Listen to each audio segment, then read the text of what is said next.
눈에 아무 증거 아니 되어도 믿음만을 가지고서 늘 걸으며 이 귀에 아무 소리 아니 들려도 하나님의 약속 위에 서리라.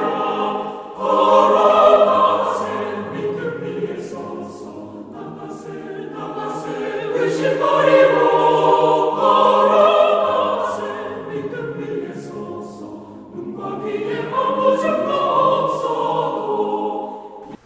할렐루야. 사랑과 은혜가 우리 사랑하는 성도님들에게 넘치시기를 축원합니다. 오늘 목요일 날 이 아침에 하나님께서 우리의 눈을 뜨게 하셔서 보이지 않는 것을 보게 하시고 또 하나님의 큰 뜻을 보게 하시며 하나님의 놀라운 영광을 보는 눈을 열어주시기를 축원합니다. 오늘은 보이지 않는 것을 보기 위하여 라고 하는 주제로서 같이 한번 생각해 보려고 합니다. 보이지 않는 것을, 우리는 보이지 않는 것을 근거로 해서 살아가지 않습니까? 눈에 보이는 것을 근거로 사는 것이 아니라 보이지 않는 것을 근거로 살아가기 때문에 보이지 않는 것을 보기 위해서 우리는 무엇을 해야 될 것이냐 하는 것을, 그리고 우리가 마땅히 가져야 될 태도, 해야 될 일을 오늘 같이 한번 생각해 보려고 합니다. 첫 번째는 바로 뭐냐면 보이지 않는 것을 보기 위해서 뭘 해야 될까요? 잠언 20장 12절의 말씀에 이런 말씀이 있습니다. 듣는 귀, 보는 눈, 이 둘은 다 주님께서 지으셨다. 육신의 귀, 그리고 육신의 눈도 다 하나님이 지으셨죠. 그런데 영적인 눈도, 영적인 귀도 하나님이 지으셔서 우리들이 보고 들을 수 있도록 하나님이 만드셨습니다. 그렇기 때문에 우리는 사실 기도해야 될 것이 바로 뭐냐면, 하나님, 내가 듣는 귀를 갖게 해 주십시오. 볼 수 있는 눈을 만들어 주십시오라고 하나님 앞에 기도해야 되겠죠. 그래서 하나님께서는 우리들이 이것을 보지 못하고 또한 듣지 못하는 이와 같은 안타까운 일들에 대해서 하나님께서는 직접 당신의 자녀들을 끌고 또는 당신의 자녀들을 인도해서 볼 수 있도록 하셨죠. 지난번에도 말씀드렸습니다만 창세기 15장 5절에 보면은 하나님께서 아브라함을 이끌고 밖으로 나가셔서 말씀하셨죠. 하늘을 바라보아라. 셀 수 있으면 저 별들을 세어보아라. 내 자손들도 저 별들처럼 많아지게 하겠다. 하나님께서 아브라함을 깨우치셨는데, 아브라함이 이제 소돔과 고모라가 전쟁에 휩싸이고 자기의 조카인 롯이 끌려가요. 그래서 자기가 집에서 키우고 있었던 사병들, 개인적인 군리들을 끌고 나가서 전쟁에서 조카를 구해오지 않습니까? 근데 전쟁이라고 하는 것은 우리가 알다시피 낭만적인 게 아니죠. 차로 죽고 죽이는, 더군다나 그 당시엔 총과 칼이 있었던 것이 아니라 예를 들자면 칼이나 창이나 아니면 화살이나 이런 것으로 직접 눈으로 보고 죽이고 죽였던 그런 상황이기 때문에 아주 끔찍했을 겁니다. 그런 것들을 경험하고 이제 어쨌든 전쟁에서 승리하고 돌아왔지만 그런 것들을 경험한 이 아브라함에게는 야, 이제 내가 언제 죽을지도 모르겠구나 라고 하는 그와 같은 큰 위기의식을 느끼죠. 그러니까 이런 죽을 위기의식에 느꼈을 때 하나님께서 하나님께 그냥 푸념을 늘어놓죠.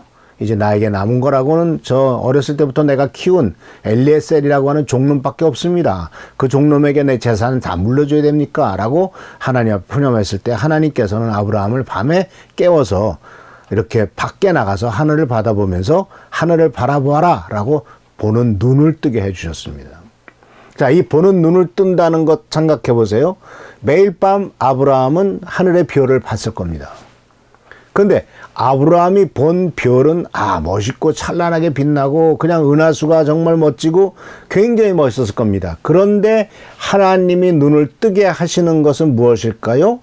그 별이 그냥 반짝반짝 빛나는 별이 아니라 너의 후손의 숫자가 저만큼 많게 되겠다라고 하는 하나님이 눈뜨게 해 주시는 눈이었다는 것이죠. 그러니까 동일한 별이었습니다. 어젯밤에도 봤습니다. 그저께 밤에도 봤습니다. 그러나 동일한 별을 봤을 때 그냥 아름답게 빛나는 별이냐, 아니면 하나님께서 앞으로 내 육신을 통해서 창조하실 그 믿음의 후손들이 저렇게 많아질 것이다 라고 보는 영적인 눈으로 본 별이냐 하는 차이예요. 그래서 이거 굉장히 중요한 포인트죠. 사랑하는 성도 여러분, 우리가 동일한 것을 봅니다. 그러나 동일한 것을 볼 때 그 동일한 것 이면에 하나님의 놀라운 역사와 하나님이 원하시는 것을 볼 수 있는 눈을 뜨는 것, 이것은 우리가 정말 하나님 앞에 기도해야 될 분야죠. 구약 성경에 보면은 아주 참 믿음의 그 조상 중에서 아주 대단한 사람들이 많지 않습니까? 그 중에서 이제 엘리사라고 하는 사람 있죠. 그리고 이 엘리사는 엘리야보다도 훨씬 더 그 자기가 그 엘리야가 승천하는 것을 쫓아다니면서 엘리야에게 주어졌던 그 영감의 갑절을 달라고 요구했던 것처럼 엘리사는 정말 성경을 읽어보면 정말 엄청난 역사를 이룬 것을 보게 됩니다. 그런데 이 엘리사가 이제 산에서 고고하고 있는데 계속해서 이제 적들이 쳐들어오는 것을 먼저 알고 깨달으면은 왕에게 알려줘가지고 왕이 다 답의해가지고 도저히 그 쳐들어와도 이기지 못한단 말이에요. 그러니까 적들이 생각하기를 도대체 저 왕이 우리나라에 무슨 정탐꾼을 숨어놓았나 이렇게 이제 생각했는데 그 중에 한 사람이 아닙니다. 이스라엘 땅에는 바로 엘리사라고 하는 선지자가 있는데 이 엘리사는 우리 궁궐에서 얘기하는 것까지 다 듣습니다. 이렇게까지 말했어요. 그래서 그럼 그놈을 잡으러 가자 해가지고 열왕기하 6장 15절부터 18절에 나오는 말씀에 이제 엘리사가 있는 궁궐을 성읍을 완전히 그 강한 군대가 말과 병거로 포위하죠. 그래서 이 열왕기하 6장 15절에서 18절에 그 시종이 엘리사에게 와서 이 사실을 알리면서 걱정하였다. 큰일 났습니다. 선생님 어떻게 하면 좋겠습니까? 엘리사가 말하였다. 두려워하지 말아라. 그들의 편에 있는 사람보다는 우리의 편에 있는 사람이 더 많다. 그렇게 말한 다음에 엘리사는 기도를 드렸다. 주님 간구하오니 저 시종의 눈을 열어주셔서 볼 수 있게 해주십시오. 그러자 주님께서 그 시종의 눈을 열어주셨다. 그가 보니 온 언덕에는 불말과 불병거가 가득하여 엘리사를 두루 에워싸고 있었다. 자, 엘리사는 적들이 엄청나게 많은 적들이 와가지고 바로 성읍을 뺑 둘러싸고 포위하고 있었지만 아무런 걱정하지 않았어요. 왜냐하면은 그 포위하고 있었던 적군들 앞에 불말과 불병거로 무장한 천군 천사들이 다 막고 있었다는 것을 그는 볼 수 있었기 때문입니다. 근데 안타깝게도 그의 종이었던 엘리사는 못 보잖아요. 볼 수 있는 눈이 없었잖아요. 그러니까 엘리사가 하나님 앞에 기도했죠. 하나님, 저의 종 게하시가 눈을 떠서 당신의 위대한 그 천군 천사를 볼 수 있도록 해 주십시오. 그랬더니 눈을 떠서 볼 수가 있게 됐죠. 이어지는 말씀은 더 의미가 있습니다. 18절에 시리아 군대들이 산에서 엘리사에게 내려올 때 엘리사가 주님께 기도하였다. 주님, 이 백성을 쳐서 눈을 멀게 해주시기를 간구합니다. 그러자 주님께서는 엘리사의 말대로 그들을 쳐서 눈을 멀게 하셨다. 자, 게하시의 눈은 뜨게 해서 영적인 것을 보게 하셨습니다. 그리고 시리아의 군대들의 눈은 멀게 해서 육신적인 눈을 멀게 해서 아무것도 보지 못하게 하셨습니다. 하나님께서는 우리 원수애들의 눈은 감기시지만 우리의 영적인 눈을 떠서 하나님의 불말과 불병거가 우리를 지키시고 보호하신다는 사실을 볼 수 있도록 하는 놀라운 역사가 임하기를 축원합니다. 그래서 이러한 기도, 엘리사가 바로 시종을 위해서 시종의 눈을 뜰 수 있도록 주님 도와주십시오라고 했던 기도처럼 사실 우리들도 부모로서 또는 리더로서 하나님, 우리 교회 안에 있는 성도들이 또는 우리의 자녀들이 눈을 떠서 하나님의 놀라운 역사를 볼 수 있도록 도와주십시오. 이런 기도가 필요해요. 그래서 우리는 이와 같이 첫 번째로 우리가 해야 될 것은 바로 뭐냐면 기도하는 겁니다. 보고 들을 수 있도록 하나님 영적인 눈을 뜰 수 있도록 해 주십시오라고 기도하고 동시에 나 자신만이 아니라 내 가족들, 내 자녀들까지도 주님 눈을 떠서 그들이 하나님의 놀라운 역사를 볼 수 있도록 해 주십시오. 눈을 떠서 우리가 어느 방향으로 나가야 될 것인가를 볼 수 있도록 해 주십시오라고 하나님 앞에 기도해야 됩니다. 육신의 눈은 정말 육체적인 눈은 종이 한 장만 가려도 안 보여요. 그러나 영적인 눈이 뜨면은 정말 모든 것, 하나님의 놀라운 역사, 계시적인 안목 이런 것까지 다 볼 수 있게 될 줄을 믿습니다. 그래서 이 영적인 눈을 떴을 때 이 성경 말씀에 보면은 큰 고난과 어려움을 당했다가 영적인 눈을 뜬 사람이 있잖아요. 그 사람이 바로 누구예요? 욥이에요. 욥이 그 많은 고난과 어려움 속에서 이제 그 친구들이 3명이 와가지고 막 엉뚱한 소리 들었고 더 괴롭힙니다. 그 다음에 이제 다른 한 사람이 더 와가지고 그 사람이 이제 제대로 하나님께서 말씀하셨던 뜻을 가르쳐 주죠. 그것을 이렇게 가르쳐 줘서 엘리후라고 하는 사람이 와가지고 이렇게 말씀해서 잘 깨닫고 난 다음에 이제 하나님과 대화를 하게 됩니다. 그러고 난 다음에 욥이 42장 5절에 이런 말을 했습니다. 내가 주께 대하여 귀로 듣기만 하였사옵더니 이제는 눈으로 주를 배웁나이다. 육신의 눈으로 본 게 아니죠. 영적인 눈으로 하나님을 이제 볼 수가 있게 되었습니다. 지금 아직도 그 사람은 고통스러운 상황이에요. 아직도 온몸에는 악창이 들려서 각종 질병, 각종 그 전염병 때문에 이 피부병 때문에 긁어야 돼요.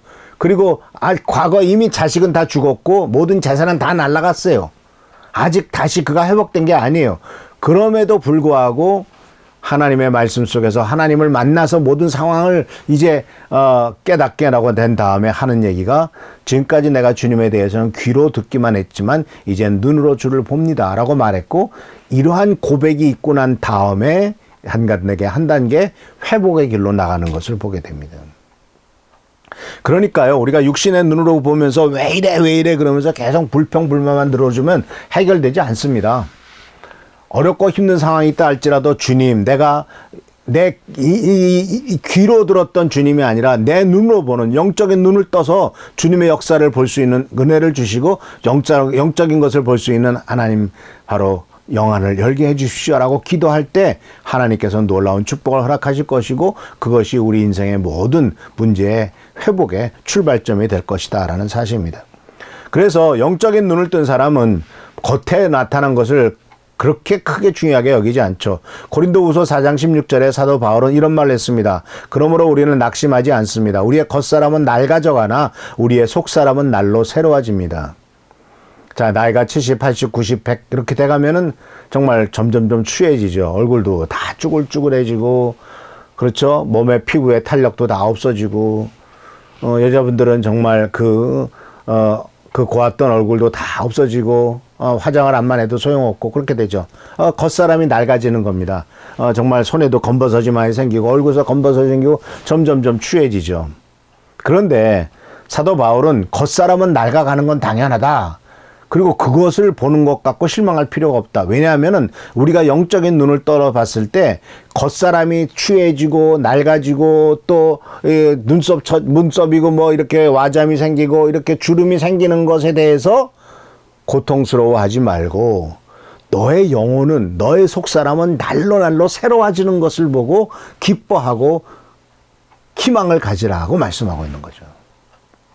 그러니까 우리는 여기에서 거꾸로 한번 생각해 볼 필요가 있습니다. 그게 무슨 얘기냐면은 속사람이 새로워지지 않은 일에 낙심해야지 겉사람이 낡아지는 일에 낙심해서는 안 된다 그러니. 오히려 우리가 신경 써야 될 것은 내 영혼은, 내 속사람은 날로 새로워져 가고 있느냐, 아니면 겉 얼굴 모습이 낡아지는 것처럼 내 속사람도 낡아지느냐. 안타깝게도 세상 사람들을 보면요, 나이 들어갈수록 점점점 고집스러워져 가잖아요. 공부 안 하고 남의 말 안 듣고 자기 말만 하고, 그러면은 겉사람이 낡아지는 게 아니라 속사람이 낡아지는 거예요. 나이는 많이 들어서 머리는 허옇게 되고 머리카락도 빠지고 또는 얼굴에 정말 쭈글쭈글 하더라도 그 사람이 눈빛은 정말 형용하고 말 한마디 탁 던졌을 때 그 말 속에서 하나님의 은혜가 나오고, 사람들은 그 얼굴의 추함이나 늙음 때문에 어떤 면에서는 조금은 안타깝게 생각할지 모르지만, 그러나 깊은 새로워진 속사람으로부터 나오는 한마디는 겉으로 보이는 추함은 순식간에 다 사라지고 그 속에서 나오는 엄청난 깊은 축복과 은혜를 더 감사하게 생각하지 않겠습니까? 그래서 이러한 영적인 눈을 뜨기 위해서 다시 한번 강조해야 될 것은 바로 뭐냐면 피하는 것이 뭘 피해야 되느냐. 첫 번째는 사무엘상 16장 7절에 있는 것처럼 사무엘이 큰아들 엘리압을 보면서 이게 정말 왕감이구나 했을 때 아니다. 내가 이미 그를 버렸다. 나는 나의 보는 것은 사람과 같지 아니하니 사람은 외모를 보거니와 나 여호와는 중심을 보느니라. 피해야 될 것이 바로 뭐죠? 외모로서 판단하지 말라 하는 것입니다. 이 세상은 외모 지상주의라고 그러죠. 어쨌든 이뻐야 되고 어쨌든 잘생겨야 되고. 근데 사실 우리나라에서 잘생겼다고 하는 배우를 생각해 보십시오. 그 배우들은 대부분요. 오리지널 한국 사람 아닙니다. 대부분 위구르 쪽에 좀 섞인 얼굴이에요. 옛날에 박근영 씨가 그렇게 멋있었다고 그러죠. 그 얼굴도 그렇고 장동건이 보세요. 한국 사람 얼굴입니까? 아니에요. 그 사람은 저 서역이라고 위구르, 아랍계 이쪽이랑 그 장치 자체가 그렇잖아요. 그것이 어디서 흘러나왔는지 그 아주 먼 옛날에는 아마 그쪽이랑 피가 섞였을 거예요. 그러니까 얼짱 생각하지 마시고 속사람 하나님은 그런 거 보시지 않는다 하는 사실을 꼭 기억하시길 바랍니다. 그래서 누가복음 12장 15절에서도 우리가 피해야 될 거를 말하고 있어요. 저에게 이르시되 삼가 모든 탐심을 물리치라. 사람의 생명이 그 소유에 넉넉한 데 있지 아니하니라. 사람의 생명은 얼마나 많이 그 사람이 부자냐, 많은 돈을 가졌느냐, 그런 데 있지 않다. 그것에 눈을 보고 집중하려고 하지 말아라. 그 사람이 가진 돈을 보려고 하지 말고 그 사람이 누군가를 보려고 해라. 어떤 사람인가를, 어떤 생명을 갖고 있는가를 봐라. 주님 말씀하시는 것이죠. 그래서 주님께서는 우리들에게 이제 피해야 될 것은 바로 뭐냐면은 요한일서 2장 17절에 이렇게 말씀하셨습니다. 이 세상도 그 정욕도 지나가되 오직 여호와 하나님의 뜻을 행하는 자는 영원히 거한다. 그래 피해야 될 것이 바로 뭐예요? 이 세상을 집중하는 것, 또 육신의 정욕을 따라가려고 하는 것, 이런 것들은 다 피해야 될 것이고 정말 영원히 거하는 것은 바로 하나님의 뜻을 행하는 것이기 때문에 이 세상이나 그 정욕은 영원한 게 아니죠. 영원한 것을 추구하고 현재가 영원하다고 절대로 생각하지 말아라. 이것은 어느 순간에 다 없어져 버릴 것이기 때문이다 라고 말씀하신 것을 들으시길 바랍니다. 그래서 오늘 말씀을 정리합니다. 사랑하는 성도 여러분, 지금 우리 눈에 보이는 것은 사실은 암울한 현실뿐이죠. 우리 눈으로 봐서 희망이 있다고 여겨지는 게 뭐가 있겠습니까? 그나마 코로나 바이러스가 조금씩 이제 잠잠해지니까 벌써 놀러 가려고 그러고 그러면서도 아직도 경제적으로나 많은 문제가 굉장히 우리들의 삶을 괴롭히고 있지 않습니까? 그래서 우리는 뭘 바라봐야 되냐면 베드로후서 3장 13절에 그러나 우리는 그의 약속대로 의가 지배하는 새하늘과 새 땅을 바라봅니다. 우리가 바라봐야 될 것은 바로 뭐예요? 하나님의 의가 지배하는 새하늘과 새 땅입니다. 진정으로 바라봐야 될 새하늘과 새 땅은 모든 오염도 없어지고 정말 하나님이 이 세상을 창조하셨을 때 보시기에 심히 좋았다라고 평가하셨던 하늘에는 새가 날고 육지에는 정말 동물들, 식물들, 그 깨끗한 물, 바다의 물고기, 아무런 쓰레기도 없는 깨끗한 곳, 이런 새하늘과 새 땅을 우리가 바라보는 우리 성도님들 되시기를 축원합니다. 그리고 두 번째로서 바로 우리가 이 암울한 현실 속에서 바라봐야 될 것은 바로 뭐냐면 로마서 8장 25절에 만일 우리가 보지 못하는 것을 바라면 참음으로 기다릴지니라. 우리는 참고 기다려야 된다고 합니다. 보지 못하는 것을 바라면 참음으로 기다리래요. 로마서 8장 25절입니다. 그리고 마지막으로 마태복음 13장 16절에 이렇게 말씀하십니다. 그러나 너희의 눈은 지금 보고 있으니 복이 있으며 너희의 귀는 지금 듣고 있으니 복이 있다. 그죠? 바로 하나님께서는 우리에게 말씀하셨습니다. 지금 너의 눈은 보고 있으니 복이 있고 바로 듣고 있으니 복이 있다라고 하는 말씀을 꼭 기억하시면서 정말 주님께서 놀랍게 역사하시는 이러한 그 하나님이 축복하신 눈, 하나님이 축복하신 귀가 되기를 축원하며 오늘 말씀을 마칩니다. 기도하겠습니다. 좋으신 주님 은혜를 감사합니다. 우리의 눈과 우리의 귀가 주께서 열어주셔서 귀와 눈을 열어주셔서 우리가 육신의 눈으로는 볼 수 없는 것, 육신의 귀로는 들을 수 없는 것을 듣고 볼 수 있도록 축복하여 주시옵소서. 그리하여 아버지 하나님 새 하늘과 새 땅을 바라볼 수 있도록 하시고 바라면서 참음으로 기다릴 수 있도록 하시고 지금 우리의 눈이 보고 우리의 귀가 듣고 있는 것 이것이 바로 복된 것임을 깨달을 수 있도록 주여 도와주옵소서. 오늘도 함께 하심을 감사드리옵고 예수 그리스도의 이름으로 축복하며 간절히 기도하옵나이다. 아멘. 오늘도 하나님의 놀라운 축복과 은혜가 함께 하시고 주께서 눈을 열어 보게 하시고 귀를 열어 듣게 하시는 축복과 은혜가 여러분에게 넘치시기를 축원합니다. 할렐루야. 주님의 거룩함을 두고 맹세한 주 하나님 아버지는 장님보다 그 귀한 모든 약속 믿는 자에게 능치 못할 무슨